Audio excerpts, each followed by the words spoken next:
अकेले खुश रहने की कला। पिछले 10 वर्षों में मेरे साथ हमेशा एक आदमी रहा है। मैं हमेशा एक रिश्ते में था। मैं अपनी पूर्व पत्नी के साथ 8 साल तक रिश्ते में था और मेरी सगाई हो गई। फिर दूरियों के कारण रिश्ता टूट गया, मेरी पूर्व प्रेमिका की वजह से। इसके कुछ ही समय बाद मैं एक ऐसे आदमी के साथ 2 साल के रिश्ते में बंध गई जो मुझसे प्यार करता था। फिर भी उसने मुझे धोखा दिया। यह एक गड़बड़ ब्रेकअप था। इसलिए 10 साल तक रिश्तों में रहने के बाद मैंने खुद को अकेला पाया। मैं 31 साल का हूं और अकेला हूं। हाल ही में कुछ प्रश्न मन में घूम रहे हैं। उन वर्षों के दौरान मेरे साथ क्या हुआ? इन दोनों रिश्तों से मुझे क्या मिला, क्या हासिल हुआ? अब मैं अकेला क्यों हूं? मैं क्या करूं? मैं चीजें अकेले कैसे करूं?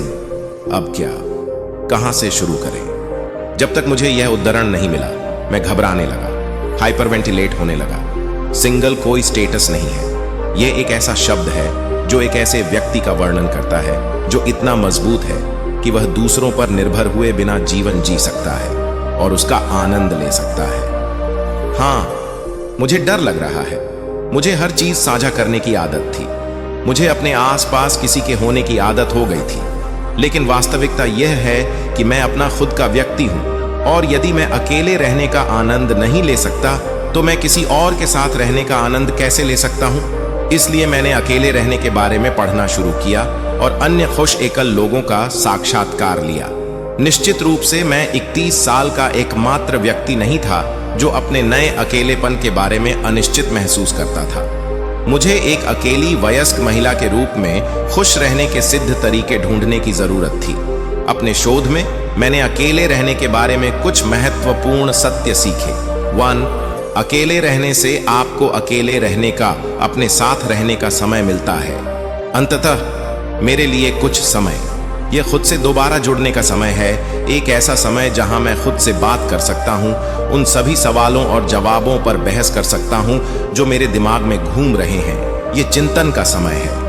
यह स्वीकार करने और जाने देने का समय है जो मुझे दूसरे बिंदु पर लाता है। 2. यदि आप अतीत को नहीं छोड़ते हैं तो आप कभी भी वर्तमान की सराहना नहीं करेंगे। हाँ, मेरे पास अपने पूर्व साथियों की सुखद यादें हैं, लेकिन वह अतीत की बात है। मैं जानता हूं कि मैं उन यादों को हमेशा संजो कर रखूंगा, लेकिन मुझे आज के लिए जीने और कल के लिए योजना बनाने के लिए उनसे चिपकना बंद करना होगा। बुद्ध ने कहा कि हर दिन आप नया जन्म लेते हैं। इसका मतलब है आज के लिए नए अनुभव और रोमांच। 3. सब कुछ खो देने के बाद ही आप यह पता लगाने के लिए स्वतंत्र हैं कि आप क्या खो रहे थे। उन 10 वर्षों के दौरान मैंने प्यार, गर्भावस्था और अपना स्वास्थ्य खो दिया।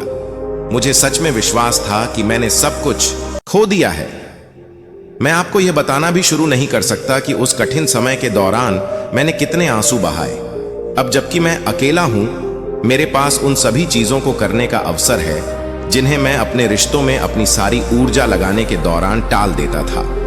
मुझे यह विश्वास करना होगा कि आखिरकार मुझे वे चीजें मिलेंगी जो मैंने खो दी हैं। लेकिन फिलहाल मैं इस समय का आनंद लेने और खुद को पूरा करने में लगा रहा हूं। 4. बदलाव कभी कभी अच्छा भी हो सकता है।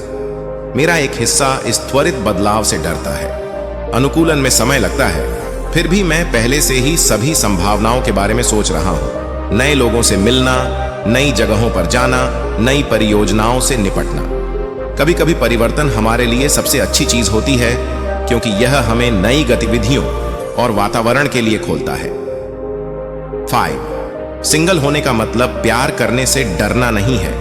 मेरा दिल कुचला गया है, घायल हुआ है और टूट गया है, लेकिन मुझे कोई सदमा नहीं लगता और मैं जानता हूं कि मैं फिर से प्यार करूंगा। उम्मीद है कि अगला कोई मेरे दिल को संजोएगा और प्यार और सम्मान से पेश आएगा। प्यार के प्रति खुला रहना सिर्फ एक नए रिश्ते को आकर्षित करने के बारे में नहीं है, यह जीवन के प्रति खुले रहने के बारे में है। 6. भले ही आप अकेले हों, फिर भी आपके पास सराहना करने के लिए बहुत कुछ है। एक मित्र ने मुझसे कहा, अकेला रहना दुनिया का अंत नहीं है। उन्होंने आगे कहा, ऐसी अन्य समस्याएं हैं जो एकल होने से भी अधिक निराशाजनक हैं। उदाहरण के लिए भूख और बेघर होना। ये मुझे जगाने के लिए चेहरे पर एक तमाचा जैसा लगा। इसने मुझे याद दिलाया कि टूटे हुए दिल के साथ भी मैं अभी भी खड़ा हूं। मैं अभी भी सांस ले रहा हूं। मेरे लिए अभी भी बहुत सारी संभावनाएं हैं। 7, जब आप अकेले होते हैं तो आप अकेले नहीं होते। आपके पास अभी भी परिवार और अच्छे दोस्त हैं। मैं भाग्यशाली हूं कि मुझे मेरी सहयोगी माँ और बहन मिली। वे मेरी विवेक, मेरी रोशनी है। उनके साथ समय बिताना एक तरह से मुझे सुकून देता है। मैं भी भाग्यशाली हूं कि मेरे पास बहुत अच्छे दोस्त हैं जो हमेशा खुली बाहों के साथ मेरी बात सुनने और मेरा समर्थन करने के लिए तैयार रहते हैं। मैं निश्चित रूप से जानता हूं कि मैं हमेशा उनके साथ अपना सुख दुख साझा कर सकता हूं। मैं जरा भी अपराध बोध महसूस किए बिना हमेशा उन पर निर्भर रह सकता हूं। और अब जब मैं अकेला हूं तो मेरे पास उनके लिए समर्पित होने के लिए और भी अधिक समय है। 8, अकेला रहना खुद पर ध्यान केंद्रित करने का आह्वान है। कभी कभी किसी रिश्ते में होने से आप खुद को विकसित करने में आलसी हो सकते हैं। आप इतने सहज हो सकते हैं कि आपके लक्ष्य पीछे रह जाते हैं। जब आप अकेले होते हैं तो यह आपको अपने अंदर गहराई से देखने और उस व्यक्ति की पहचान करने के लिए प्रेरित करता है जो आप वास्तव में बनना चाहते हैं, चाहे आप किसी रिश्ते में हों या नहीं। 9, यदि आप इसके लिए खुले हैं तो कुछ बेहतर आपके सामने आएगा। मुझे ट्विटर के माध्यम से एक प्यारा उद्धरण मिला।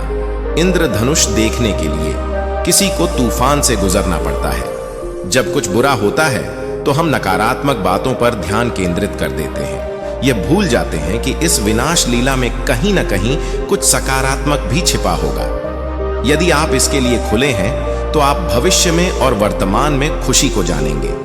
10, जीवन एक संतुलन है। जब अंधकार होगा तो प्रकाश भी होगा। मेरा मानना है कि जीवन में सब कुछ एक प्रक्रिया है। जब कोई नाटकीय और तेज चीज हमारे सामने आती है तो उसे संसाधित करने और फिर से शुरू करने में समय लगेगा। मैं फिर से शुरू कर रहा हूं। अकेलेपन में एक नौसिखिया के रूप में मुझे अभी भी बहुत कुछ सीखना, समझना और तलाशना है। कभी कभी मुझे यह याद दिलाने की जरूरत पड़ती है कि मेरे पास जो कुछ है उसके लिए आभारी हूं। जैसा कि हम सभी जानते हैं, इन शब्दों को व्यवहार में लाने की तुलना में कहना आसान है।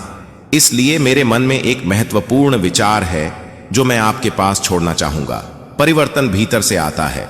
आपको अकेले ही निर्णय लेना है कि क्या आप वह परिवर्तन चाहते हैं। अगर वीडियो अच्छा लगा तो वीडियो को लाइक करें और चैनल को सब्सक्राइब करें।